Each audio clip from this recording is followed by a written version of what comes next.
جناب صاحب المعارف نے اپنی کتاب میں، اور مسعودی ایک بڑے مورخ گزرے ہیں، ان کی کتاب ہے مروج الذہاب ہے نا، اس کے اندر یہ لکھتے ہیں کہ جناب ام البنین کو وحیدیہ بھی کہا جاتا ہے۔ تو کلابیہ، عامریہ اور وحیدیہ یہ بھی کہا جاتا ہے۔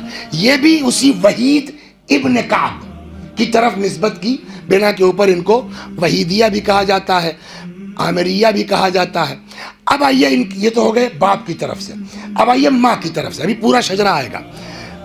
ماں کا نام ان کا تھا ثمامہ، سے میم الف میم ہے، ثمامہ۔ یہ جناب ام البنین کی والدہ تھی، از بنی جعفر، اولاد یاد ہے آپ کو ان 9 بیٹوں میں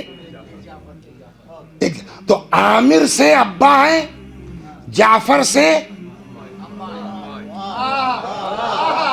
صلوات برما یہ تب۔ اور جب یہ بات سمجھ میں آ جائے گی کہ یہ بنی کلاب اوپر جا کے رسول اللہ سے کہاں سے ملتے ہیں، تب سمجھ میں آئے گا کہ ام البنین کتنی نجیب الطرفین تھی۔ صلوات برما، تب سمجھ میں آئے گا، اسی سلسلے سے۔ تو اب ماں کی طرف سے، اچھا رسول اللہ کس نسل سے ہیں؟ وہی اسماعیل کی نسل سے۔ یہ کس نسل سے ہیں؟ اسی نسل سے۔ اماں کس نسل سے ہیں؟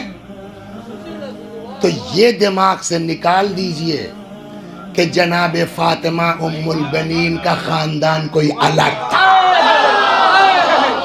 اوپر جا کے وہی مل رہا ہے حضرت ابراہیم اور اسماعیل سے۔ صلوات۔